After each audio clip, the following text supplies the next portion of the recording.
Hello, my name is Lucy and today I'm going to do my August 2022 TBR.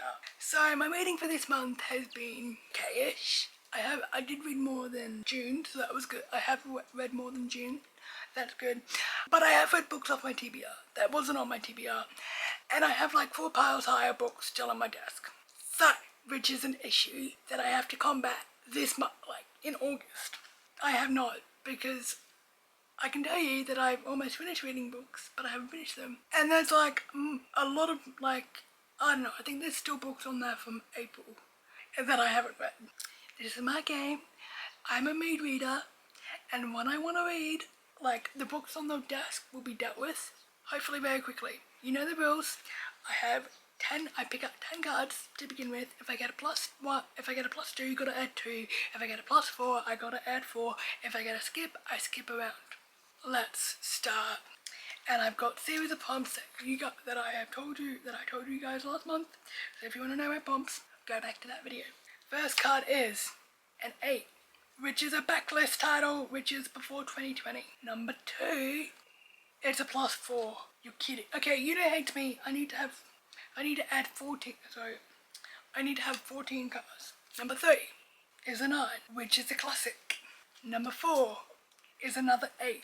Number 5 is a 5. Number 6 is a 6. Number 7 is a 0. Number 8 is another 0. Number 9 is a skip. So that's 13 cards. Number 10 is a 1. Number 11 is a +2, so I need to get up to 15. And I was doing so well. Number 12 is a 3. Number 13 is another 9. Number 14 is another 6. Number 15 is a 3. So that was Now I'm going to go grab the books. I'm very surprised. It was quite kind to me. Okay, so I have picked out my books. I think I've got 14 or 15 there. I forget how many I picked. So I didn't pick any of my new books that I bought this month. There are books in here that I would like to get rid of. The first, sorry, I'm going to tell you the prompts. So I got 2 zeros, which is to read a standalone. And the 2 standalones I chose was Cold by a Japanese author I do not know the name of, I am sorry. And Less by Andrew Sean Greer, I believe. So this is a book I would like to check out. This one isn't. So the synopsis is Cold. Oh wait, there's no synopsis of Cold. But the fun of it says, a boy, a murder, a girl, a secret. So it's a YA murder mystery. And it is kind of short, I think. It's only 228 pages, so if I'm in a good mood, I can finish this book in a day. And Arthur Less is a failed novelist about to turn 50. A wedding invitation arrives in the post. It's from an ex-boyfriend of 9 years who is engaged to someone else. Arthur can't say yes. It would be too awkward, but he can't say no. It would look like a defeat, so he begins to accept the invitations on his desk to half-baked literary events around the world.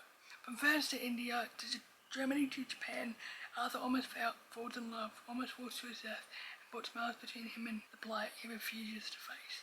So, I have no idea if this is an adult book or YA book, because at work it was in the YA section. And it is very, very short. It's about 260 pages, or less than that. Just less than, it's 261 pages, so it'll be very quick read for me. I just don't think I want it in my collection anymore. So I got one, which was to start a series. And the series I'm going to start is You by Caroline Kepps. So I have heard about the TV show. I know that Penn Badgley's in it, which I like to say that his character in You is a very heightened version of Dan Humphrey from Gossip Girl. Now, if you've seen Gossip Girl to the end, you know what I'm talking about. And I've just been very interested in reading this book.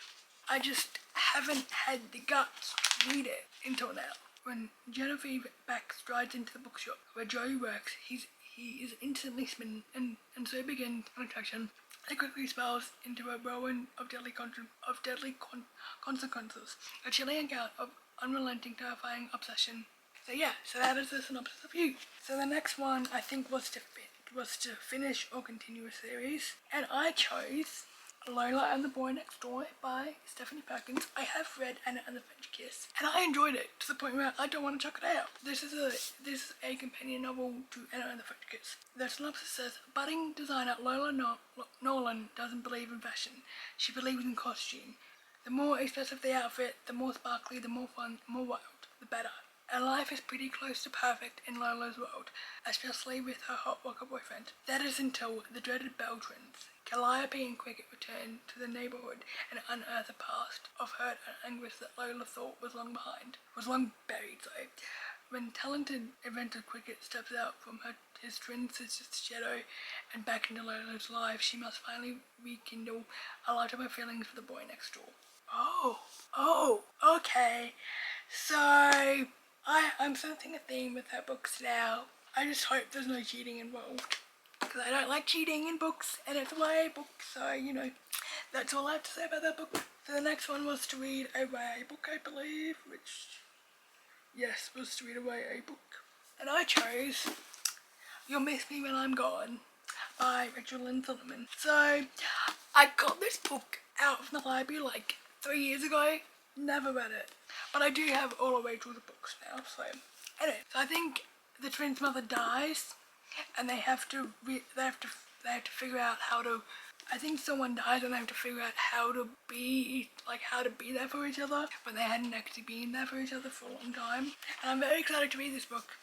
The next part was to read a book you started but haven't finished, and that is Harry Potter and the Chamber of Secrets by you know who. So I haven't actually spoken about my position on the author and Harry Potter. Okay, so I do not like the author ever since she did what she did. I did not have a childhood connection to Harry Potter because I did not read it as a child like two of my siblings did. When I finished the books, and we're also reading Harry Potter for book club, so this is a good way to read Harry Potter. So once we've finished the book club discussion of every book, I'm gonna check out the books of Harry Potter. You know what Harry Potter is about. It's about the boy who lived. So I had 2 books to choose from your book club, yes. So that was number 6, so I got 2 of those. And I picked a book that I've already started, and it's called Paper and Heart Society by Lucy Perry. No, it's called Paper and Heart Society, Bookish Ever After by Lucy Perry. This is the 3rd book in the Paper and Heart Society. I am not going to spoil the synopsis because it is the 3rd book in a series. These series have been following other characters within that book club, and this is the 3rd book. I'm not entirely quite sure if there's going to be another book. I have enjoyed them immensely. So the next book is The Universe Expanding into a Mind by Caroline Mackler. I have read the 1st book, and I think I have chucked it out because I don't want it in my possession. This one is also the same. I forget what the 1st book was about because it was so long since I've read it, and it's not like infinite in my brain like other books are. This is that. I'm not going to read the synopsis because it is a sequel. But yeah, like the book was fine. I enjoyed it when I read it, but I don't want to keep it in my collection. So, well, the 1st book, sorry. So this is the 2nd book. The next one is, I think, read a backlist title. Yes, so I got 2 of those, and I picked up the Geography of You and Me by Jennifer E. Smith. So I have read, I think, 1 Jennifer E. Smith book. I loved it. And this book is about Owen and Lucy are stuck in a lift. As they await help, they start talking.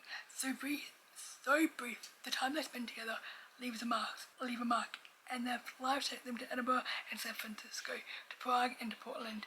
They can't shake the memory of the time they shared. Postcards across the globe when they themselves can't. As Owen and Lucy experience the joy and pain of first love. Of each made their separate journey in search of home, they will discover that sometimes it is a person, then a place that anchors you most in the world. Makes me excited. That really makes me excited. And it's not too long, so I'm so excited to read it. So, and the next one I have is Fierce Virtual Hearts by Sarah Barnard. So, last month I did read was Destination Anywhere. I loved it. This is the last book I have to read of hers. I hope to enjoy it. So the synopsis is, 2 years after a downward spiral took her as low as you can possibly go, Suzanne is starting again. She's back in Brighton, the only place she felt she belonged, back with her best friends, Caddy and Rosie. But they're about to leave for university. When your friends have been your light in the darkness, what happens when you're the one left behind? I think this is going to kind of break my heart. Something with Sarah Barnard's books is that I read them quite quickly. So, yeah. Okay. The last two books are classics, which I did not know the synopsis of. Yes, I do.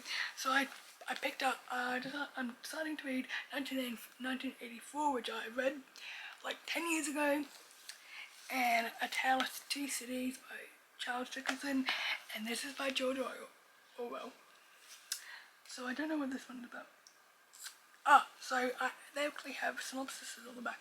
So it says, Winston Smith is the tiny cog in the party machine, rewriting history at the Ministry of Truth.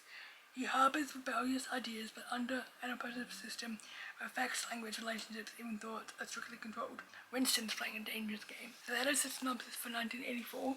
And the synopsis for A Tale of Two Cities is, after 18 years as a prisoner in the Bastille, Dr. Manty settles in London with his long-lost daughter, Lucy. But their tranquil existence is shattered when the family is drawn back to Paris, a city in the grip of the terror. Ooh. This is, okay, they are interesting to me, even though I'm not really into like dystopian stuff anymore, but they're kind of interesting because they're classics. Thank you so much for watching this video, and I'll see you guys in my next one. Bye!